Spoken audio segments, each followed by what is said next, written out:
Bueno, buenas tardes a todos. Al igual que mis colegas, agradezco a los organizadores de este evento el que me hayan invitado a estar aquí con ustedes. Y gracias por la presentación.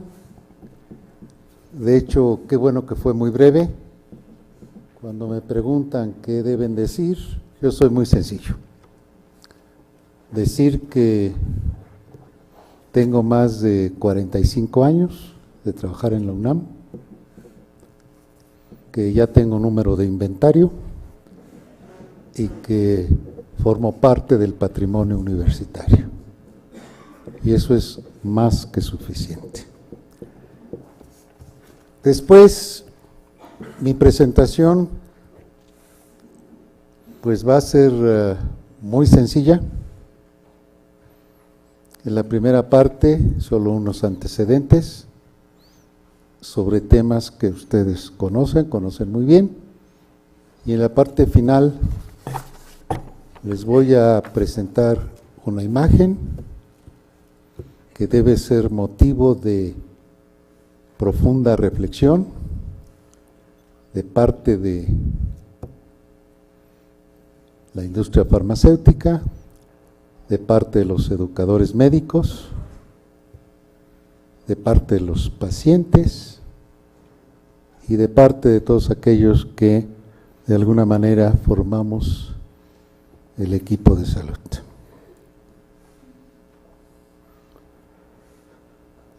Como ustedes saben, el concepto de medicina basada en la evidencia surgió en los años 60 del siglo pasado, cuando se inició la etapa de los ensayos clínicos controlados como respuesta a la falta de información útil para fundamentar las decisiones clínicas.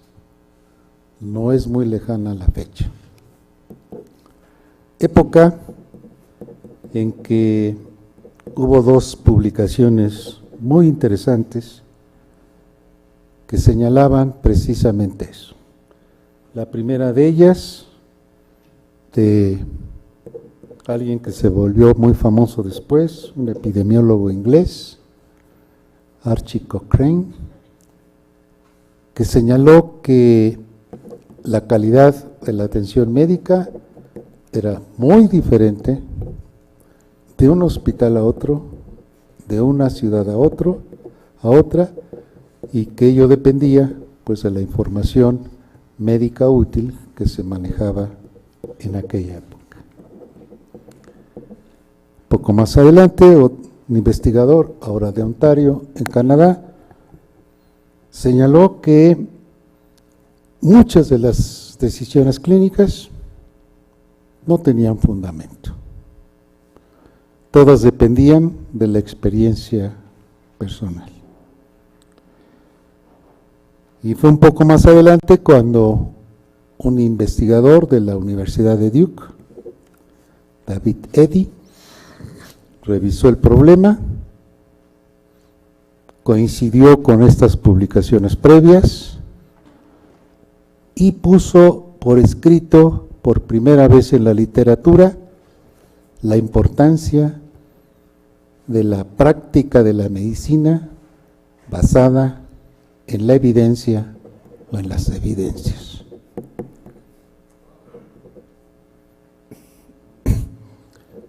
Su propuesta no tuvo gran eco, pero en 1992 un grupo de investigadores, de epidemiólogos y de clínicos de la Universidad de McMaster en Canadá se organizó como grupo de trabajo que se denominó Evidence-Based Medicine.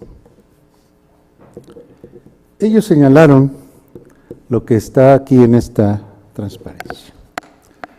La actividad médica cotidiana debe fundamentarse en datos científicos, no en suposiciones o en creencias. Las decisiones clínicas deben tener como fundamento la información generada por los ensayos clínicos controlados. Las decisiones clínicas deben depender del uso racional, juicioso, de los mejores datos disponibles en la literatura. El éxito de este grupo fue que su texto fue publicado en el JAMA, una de las revistas médicas de mayor influencia en el mundo.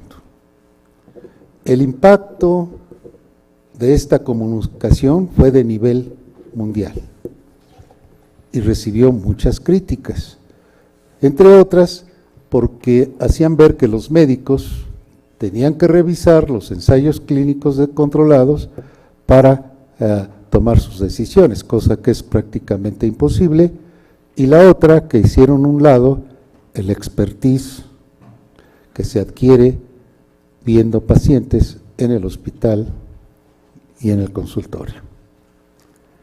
De tal manera que uno de sus autores, 4 años más tarde, trató de componer la situación y expresó que el concepto medicina basada en la evidencia implica la integración del expertise clínico individual con la mejor evidencia derivada de la investigación científica. En esas condiciones, ese concepto, esa idea, ha modificado la forma de enseñar, de aprender medicina, de ejercer la profesión en prácticamente todo el mundo. En esa misma publicación señaló: siempre que sea posible, la selección de la prueba diagnóstica, la medida preventiva y el tratamiento deben estar basados en la mejor evidencia posible. Ya quedó claro.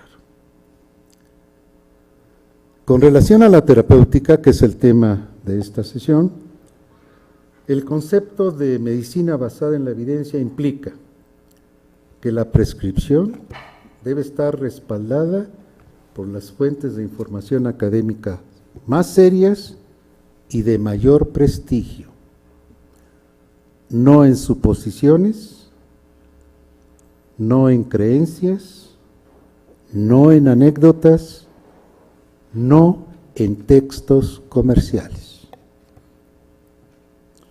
Con esta idea, hace un par de años, el doctor Octavio Riveros Serrano, expresidente de esta academia, acuñó el término de prescripción basada en la evidencia.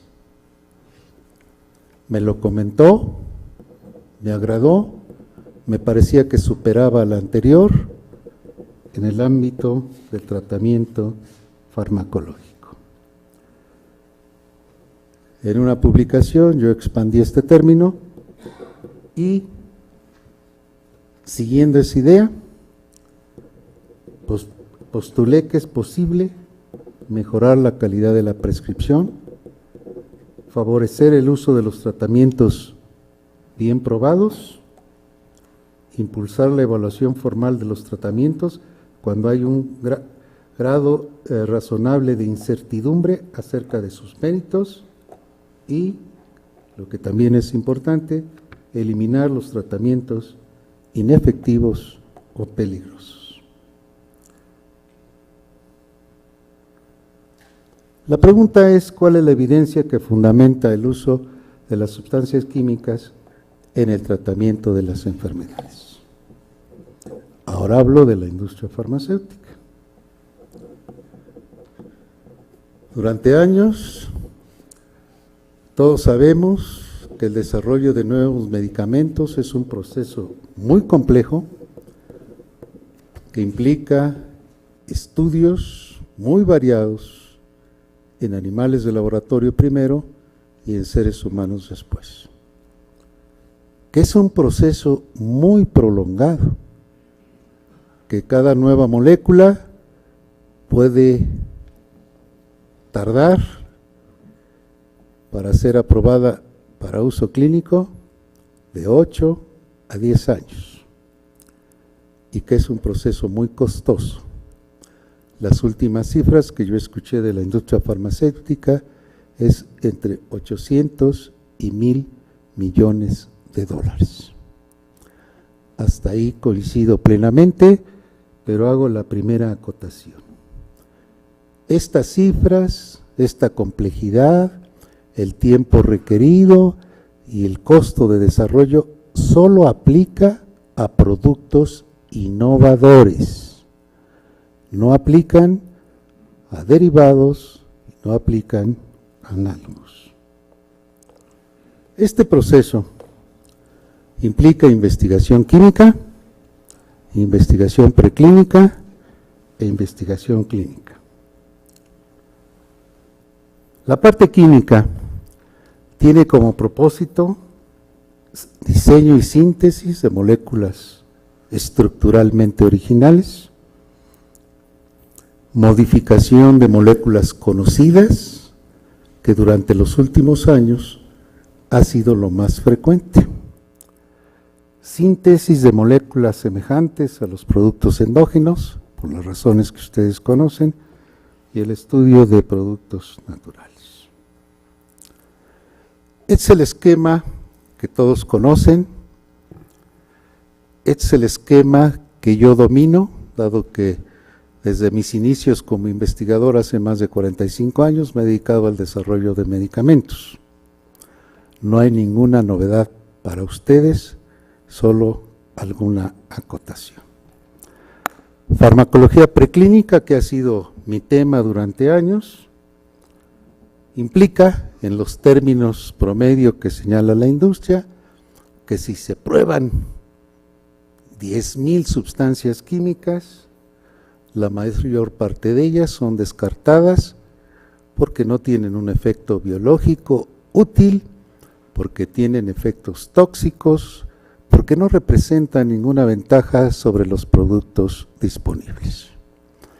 Se usan animales de laboratorio, ratón, rata, cobayo, conejo, etcétera, hasta primates. Una parte fundamental son los estudios de toxicología, que son muy exigentes, muy minuciosos, y pocos productos logran salvar esa etapa. Cada vez que se encuentra una molécula con efectos tóxicos que podrían ser dañinos en los seres humanos, se descarta de manera automática. Una vez que se terminan esos estudios, que su duración puede variar de 3 a 5 años, con cientos de investigadores, pues se presentan los documentos a la oficina correspondiente, se hace el IND, un grupo de expertos revisa la información disponible, y si consideran que hay un efecto biológico potencialmente interesante y que los efectos tóxicos son aceptables, autorizan por primera vez su prueba en seres humanos. La farmacología clínica, como ustedes saben, toda ella es en seres humanos, desde la fase 1, en que son voluntarios. Simplemente se trata de ver la tolerancia del ser humano a esa nueva molécula. Si no hay reacciones adversas, si hay una farmacocinética aceptable, pasa a la fase 2, en la cual ya participa un grupo pequeño de pacientes con la enfermedad o el padecimiento para la cual fue desarrollado. Si el resultado es satisfactorio, viene la fase 3, habitualmente son estudios multicéntricos, en el que ya participa un número importante de pacientes, y ahí dice de 1,000 a 5,000. Se entiende que de cada 10,000 moléculas probadas, aproximadamente 5, 3, 4, 1, son autorizadas y pueden ser aprobadas por las comisiones correspondientes de las oficinas de gobierno en el país que hace esto. Nuevamente, la acotación es que esto solo se aplica a moléculas innovadoras. no análogos. Desarrollar un análogo es una cosa muy sencilla cuando ya se sabe el camino. Una vez que se tiene esta aprobación, se autoriza su presentación, su uso en seres humanos y después viene la fase de seguimiento. La evidencia de todos estos estudios queda en revistas, artículos originales en revistas especializadas, en artículos de revisión, en metaanálisis, en bancos de información y en libros académicos. Vean ustedes uno de los medicamentos innovadores. La primera publicación apareció en 1978. A la fecha tiene un total de 12.075 estudios publicados, 5.000 y pico en animales de laboratorio y 7.000 y pico en seres humanos. Se ha estudiado en poblaciones de diferentes edades y a la fecha hay 764 revisiones y 74 metaanálisis. La familia de los priles actualmente es alrededor de 20. Aquí se muestra el año de la primera publicación, la primera columna, el año de aprobación para uso clínico en la segunda y el total de artículos que respalda o valida el uso clínico de esos miembros de la familia de los priles. Pero esto se ve diferente cuando ven ustedes esta imagen sobre lo que les pido reflexionar profundamente. Es el número acumulado de artículos que respaldan la eficacia y seguridad de esos 4 priles. En el caso del producto innovador, el total acumulado hasta el lunes de esta semana era de 12.075 con 74 metaanálisis. Vean ustedes el caso del lisinopril, del ramipril y moexipril. ¿Qué significa esto?